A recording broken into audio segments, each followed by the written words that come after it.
Certains parlent d'avalanche, d'autres parlent même de tsunami. On pourrait aussi prendre l'image d'un courant. Emmanuel Durand, bonjour. Bonjour Jean-Philippe. Je vous remercie d'avoir accepté cette invitation. Merci Vous de votre êtes accueil. vice-président marketing de Warner Bros. Et je vous reçois ici dans le cadre du partenariat RFG Xerfi pour évoquer les transformations numériques. Quand on est chez vice-président marketing de Warner Bros, qui est assimilé à Hollywood, qui est vraiment l'image même du studio hollywoodien, comment vit-on les transformations numériques? Comment devient-on déjà vice-président marketing? D'où venez-vous? Et quel est votre rôle et comment vous êtes-vous saisi de ces problématiques? Alors j'ai une carrière, on va dire, qui est un peu slalomée, puisque j'ai initié ma carrière dans les médias au sein de la chaîne M6, où je montais des opérations spéciales pour la régie publicitaire. Ensuite, j'ai fait un premier virage dans la musique, où je suis resté 8 ans, à des postes de directeur de la publicité chez Universal Music, puis directeur marketing au sein de Sony Music. Ensuite, en 2003, j'ai fait partie des premiers départs de l'industrie qui a commencé à perdre. On va en parler, le numérique, c'est ça aussi. Hein. Oui, c'est d'abord ça, peut-être même. La disruption, ça passe d'abord par la destruction, et d'emploi. Bien sûr. Et j'ai été embauché par L'Oréal pour prendre la direction générale de leur marque en Suisse, qui était La Roche-Posay, puis de la filiale de cosmétiques actives, pour la Suisse toujours. Puis Warner Bros. Il y a 5 ans, j'ai été appelé par Warner pour prendre la vice-présidence, effectivement, de toutes les activités marketing pour la société française. Alors, peut-être avant de parler de Warner Bros, donc vous avez vécu des transformations numériques, notamment dans l'industrie de la musique. Bien sûr. Voilà, il y a 5 ans ou 10 ans, on en était où? On en est où aujourd'hui? Déjà, on peut faire presque un bilan post-mortem qui porte bien son nom pour la musique, puisque le marché de la musique pesait, je crois, dans le monde à peu près 50 milliards en 2003. Aujourd'hui, il pèse 5 milliards, si on prend le marché de la musique enregistrée.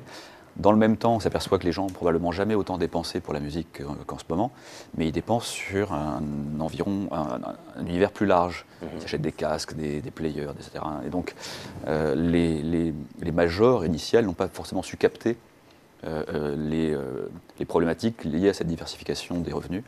Et celles qui aujourd'hui, en tout cas, s'en sortent le mieux, Universal, peut-être Warner Music, avec lesquelles nous n'avons pas de lien capitalistique, Warner Bros, ont, plutôt que les autres, travaillé sur une diversification de leurs revenus, en essayant d'aller attraper des activités de droit ou de tournée ou de choses comme ça. Donc, clairement, en fait, il y a eu un virage numérique qui a été mal négocié, je pense, à mon sens. L'intégralité des acteurs de l'époque étant principalement sur des actions plutôt de lobbying ou d'actions juridiques, etc., pour limiter... Des actions défensives. Exactement. Et on voit, l'histoire ne se répète pas, mais elle bégaye, en fait, puisqu'on voit finalement les mêmes problématiques et les mêmes réponses au fur et à mesure que la disruption numérique s'attaque à d'autres pans de l'économie, que ce soit Uber contre les taxis ou que ce soit Amazon contre les libraires. À chaque fois, on s'aperçoit que la réponse première de l'industrie, c'est d'abord des actions de lobbying pour essayer de créer des structures réglementaires. Freiner l'avalanche ou le tsunami ou le courant. En pensant que c'est réversible.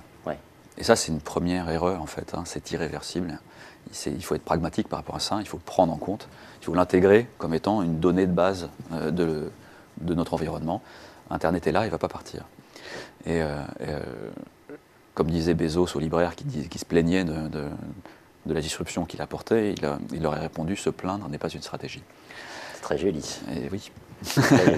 Et donc arrivant chez Warner avec ce parcours qui a été le vôtre, ayant vécu cette disruption liée au numérique, votre vision en tant qu'outsider qui arrive chez Warner, c'est d'essayer de faire prendre conscience de ce qui est en train de se passer. C'est clair que lorsque Warner m'a appelé, au départ, je n'avais pas nécessairement pensé repartir travailler dans l'entertainment, puisque je savais que c'était un secteur qui structurellement allait être menacé par la dématérialisation de ses contenus, et avec ce que ça implique derrière. Ce qui m'a convaincu d'y aller, c'était que je pensais être dans une position qui était peut-être plus à même d'apporter des changements de façon à ce que le virage soit négocié plus élégamment, cette fois-ci.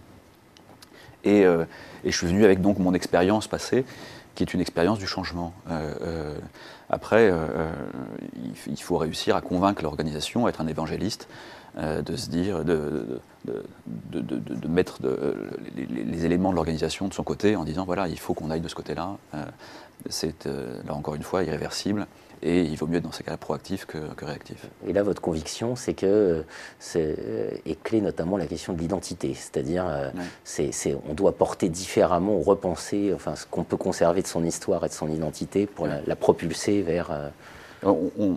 Quand on regarde les grandes entreprises qui ont été aussi à des moments d'ailleurs très innovatives, quand elles échouent, on s'aperçoit qu'il y a un peu toujours une question d'identité au départ. On cite beaucoup Kodak, on peut prendre le cas de BlackBerry par exemple récemment, qui a attaqué une petite start-up qui avait développé un clavier pour l'iPhone, et BlackBerry les a attaqués en disant vous copiez notre clavier, etc. Et tout le monde leur a dit mais vous ne pensez pas que vous avez autre chose à faire qu'aller écrabouiller une petite start-up, vous avez d'autres problèmes actuellement en fait. Et le CEO de BlackBerry a dit mais vous vous rendez pas compte, notre identité c'est le clavier. Et c'est là où on se rend compte que, peut-être que de la même manière Kodak a décidé que son identité c'était la chimie, il y a un manque de transcendance en fait par rapport à ça. Et que si nous, par exemple Warner, nous considérons comme étant des distributeurs de DVD, effectivement on a des soucis à se faire. Si en revanche on conçoit notre identité comme des gens qui racontent des histoires, là je pense qu'on a de beaux jours devant nous. Parce que les gens ont toujours eu envie qu'on leur raconte des histoires et ils auront encore envie demain qu'on leur raconte des histoires. La multiplication des écrans va augmenter les occasions de consommer du contenu et du contenu vidéo.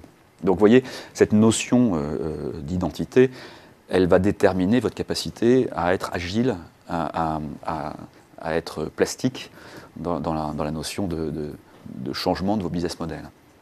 Et une de vos idées, c'est qu'il faut accepter du coup de lâcher prise, c'est-à-dire avoir confiance dans son identité pour aussi accepter qu'on ne pourra pas tout contrôler.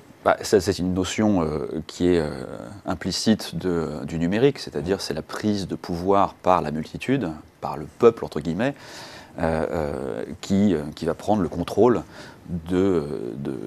d'actions qui étaient auparavant le précaré de décideurs. Quand Netflix utilise la data pour déterminer comment produire une série comme House of Cards, alors il y a peut-être des effets d'annonce là-dedans, mais néanmoins, il y a une volonté derrière qui est de dire ce n'est pas un programmateur tout-puissant qui va décider comment on va abreuver des masses ignorantes du savoir, c'est plutôt on va renverser l'équilibre et dire c'est la multitude qui va nous donner des insights de manière à pouvoir leur donner des choses qui vont mieux leur correspondre. Et ça, c'est l'idée de MyWarner ? Pas tout à fait, puisque MyWarner n'a pas d'implication sur la production. Ouais. Heureusement, j'aurais tendance à dire, parce qu'il y a une part de moi qui, malgré tout, se révolte dans le processus créatif contre trop de data, trop d'algorithmes. Je pense qu'il y a une partie qui est irréductible. À mon avis, il y a probablement une approche hybride à avoir dans ces domaines-là. On ne peut pas aller vers tout l'un ou tout l'autre. Ouais. MyWarner, c'est effectivement adapté à la distribution, ce principe-là. C'est de dire que au lieu d'être une société qui va déployer un discours unique auprès d'un ensemble de publics qu'on supposait passifs, MyWarner, c'est un outil. Ouais, c'est ça. MyWarner, c'est un outil qui va tenter d'organiser les discussions autour de ces contenus. Et l'origine de MyWarner, elle est un peu dans mon passé chez L'Oréal, puisque La Roche-Posay, qui est une marque qui n'a par ailleurs rien à voir avec tous ces sujets-là, est une marque qui a comme principe un business model que je trouve extraordinaire, qui est d'être basé exclusivement sur la recommandation. La Roche-Posay ne dépense pas d'argent en médias. Et la force du business model de La Roche-Posay, c'est que ce sont des tiers qui parlent de la marque à d'autres personnes, à des clients potentiels. C'est le bouche à oreille. C'est le bouche à oreille, c'est le fameux levier de la recommandation et du bouche à oreille. On s'aperçoit que les contenus audiovisuels, cinéma, de télévision, parce qu'on a des séries ou des jeux vidéo, sont des contenus idéaux en fait pour pouvoir générer du bouche à oreille, parce que le discours publicitaire n'est pas perçu comme publicitaire. Quand on envoie une nouvelle bande-annonce pour le prochain film de Godzilla, c'est pas perçu comme de la publicité, c'est perçu comme un scoop. Il y a même une effervescence dans les réseaux sociaux. Au moment où ce trailer arrive, les gens vont en parler, se l'échanger, dire qu'est-ce que tu en penses, moi je trouve qu'il est super, ils vont chercher des clés, ils vont dire tu as vu le troisième plan, il se passe ça, etc. Donc nous, avec MyWarner, l'ambition c'est vraiment d'organiser ces discussions et d'essayer d'utiliser les gens les plus actifs sur les réseaux sociaux comme des leviers d'influence auprès de certains spectateurs qui sont peut-être un peu plus passifs ou qui sont plus spectateurs que acteurs. C'est une innovation de Warner Bros. France. C'est une innovation de Warner Bros. France. On a eu la chance de pouvoir la lancer au sein de ce studio. Ouais. Et ça a prouvé aussi que l'innovation ne venait pas nécessairement que des États-Unis et que ces studios n'étaient pas non plus exclusivement centralisés. Elle fait des émules dans le groupe Warner? Oui, bien sûr. Enfin, une des raisons qui a poussé à l'existence de MyWarner en France, c'est l'organisation particulière que nous avons et qui est aussi, pardonnez-moi, la raison pour laquelle j'avais rejoint Warner à l'époque, c'est que cette position de marketing, elle est transverse. Et c'est un poste qui a été créé au moment de mon arrivée de s'occuper du cinéma en salle, de la vidéo, du digital et du jeu vidéo. Et donc, cette position transverse nous a fait, à partir du moment où la structure de l'entreprise a été changée également dans cette dimension-là, casser les silos. Et le fait de casser les silos, c'est la première étape pour pouvoir générer l'innovation. D'avoir un PNL unique pour l'entreprise, plutôt que des gens qui vont se battre chacun pour leur fenêtre d'exclusivité et ignorer ce qui se passe à droite ou à gauche. Et de nous mettre comme ça, en fait, de manière transverse, nous a fait faire une espèce de saut quantique, c'est que tout à coup, on s'est mis du côté du client. Et de se mettre du côté du client nous avait prendre valeur justement de la valeur du contact du client par rapport à la valeur de la transaction. Et on s'est aperçu que l'acquisition d'un consommateur pouvait représenter une valeur très importante si on était capable de la capter et de la conserver et de réengager ensuite le client dans une discussion plus nourrie et plus durable. Ce qui veut dire qu'en termes de modèle de revenus, par exemple, il y a eu des transformations? Non, on reste sur du transactionnel, mais on sait que, en gros, les problématiques qui vont se passer pour nous, c'est que dans un monde numérique, on s'aperçoit que la data va prendre un enjeu prédominant et que les entreprises qui sont au contact des consommateurs ont un avantage sur nous, évidemment, puisqu'elles peuvent collecter des données d'usage auprès des consommateurs finaux auxquels nous n'avons pas nécessairement accès. MyWarner est une manière d'avoir accès au consommateur final et de commencer à nouer une relation durable avec eux, pas nécessairement sur la partie transactionnelle ou par abonnement comme peuvent le faire des sociétés comme Netflix, mais néanmoins de commencer à collecter des données qui sont intéressantes puisque ce sont les données qui précèdent la transaction, ce sont les données de l'engagement. Et on s'aperçoit que ces données-là, elles peuvent avoir une influence stratégique en fait, sur la manière dont on est capable de capter et de récupérer des publics au sein de par rapport à nos contenus. Quoi. Bien sûr. Juste avant cette interview, j'évoquais avec vous 3 numéros de la Revue française de gestion. Un numéro qui s'intitule « Le client acteur de l'organisation » qui était coordonné par Aurélien Rouquier, Fanny Renew et Krian Goudarzi. Organisation gérer la métamorphose, qui est l'avant-dernier numéro sorti, le numéro 238, et un appel à communication pour un dossier de Pierre-Jean Barlatier, coordonné par Pierre-Jean Barlatier, sur le thème « Le management à l'ère du numérique ». Si je prends ces 3 titres pour conclure notre interview, l'organisation, le client acteur, gérer la métamorphose, parce qu'il y a bien cette idée de métamorphose, une idée d'Edgar Morin, et ce 3e pan sur le management à l'ère du numérique et comment il faut repenser le management. Certains parlent de management 2.0 par exemple. Vous, votre sentiment à la lumière de votre parcours, de votre trajectoire et de la place que vous occupez aujourd'hui, votre connaissance de l'industrie de l'entertainment, ce serait quoi par rapport au management et au changement, la conduite de l'innovation dans des entreprises historiques a toujours été compliquée. On le sait. Aujourd'hui, c'est devenu presque une lapalissade. Il y a un senior vice-président de Google qui avait d'ailleurs cité à ce moment-là, il avait dit que les grandes entreprises étaient comme des organismes vivants. Ils détestent le changement. Et lorsque vous êtes un innovateur dans ces grandes entreprises, vous êtes comme un virus. Et l'entreprise va sécréter des anticorps qui vont essayer de vous tuer. Donc c'est une image qui est très, très violente, très forte, mais qui est néanmoins représentative des lignes de force qui vont se créer. C'est que tout à coup, effectivement, le conflit il va être interne à l'entreprise. Il ne va pas être l'entreprise contre ses concurrents, ça va être l'entreprise contre elle-même. Et la capacité à gérer ces conflits internes, à les gérer de manière constructive, à les laisser s'exprimer parce qu'ils doivent s'exprimer. Parce qu'il ne s'agit pas non plus de balayer ce sur quoi le business est assis. C'est ce qui paye les salaires des gens et les revenus des actionnaires. Donc on ne peut pas non plus le nier. Il faut travailler cet équilibre entre le business existant et le business de demain. Donc il faut arriver à ne pas l'étouffer celui-ci, parce qu'il est fragile. Ce sont des petites graines, des petites pousses, si on les piétine, il n'y a pas de raison qu'elles poussent. Et là, l'enseignement que vous tirez d'une industrie comme celle de la musique, c'est que c'est quand même pas évident. C'est évident nulle part. Et le numérique rend les choses plus difficiles encore, parce qu'il y a une dimension de rapidité. Il a fallu 10 ans pour que la musique perde 10 fois sa valeur.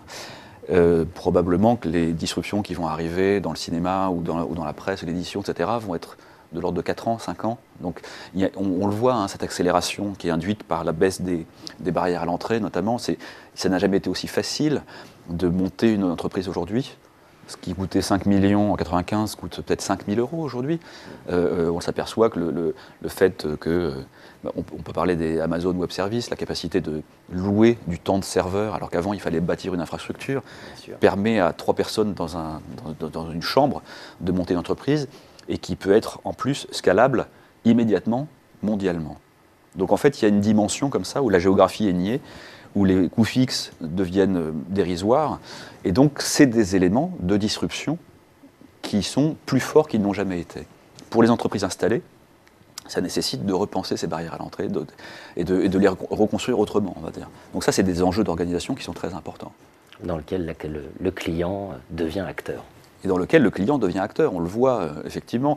Ça peut être Kickstarter qui va, y compris pour nous, on a levé 6 millions de dollars sur un film comme Véronica Mars, parce qu'il y avait une base de fans existante qui était frustrée de l'arrêt d'une série télé, donc Véronica Mars, et qui a voté en masse avec son porte-monnaie pour faire exister un film sur une plateforme de crowdfunding. Donc ça, c'est intéressant. Et en même temps, ça vient marcher sur les plates-bandes des gens dont c'est le métier, hein, qui doivent normalement greenlighter, donner le feu vert à des productions. Donc il y a une perte de contrôle par rapport à ça des décideurs. Il faut l'accepter, il faut la travailler différemment, parce que quand on saisit les potentialités nouvelles offertes par ça, elles sont infinies, et on peut devenir soi-même innovateur au sein des entreprises. C'est ce que je souhaite en tout cas. Emmanuel Durand, merci de cette visite, d'avoir apporté votre concours par votre présence à cette innovation où le client devient acteur de l'organisation, puisque vous êtes un peu notre client au niveau de la RFG. Merci de votre accueil. Et d'avoir pu échanger sur ce thème. Merci. Merci bien.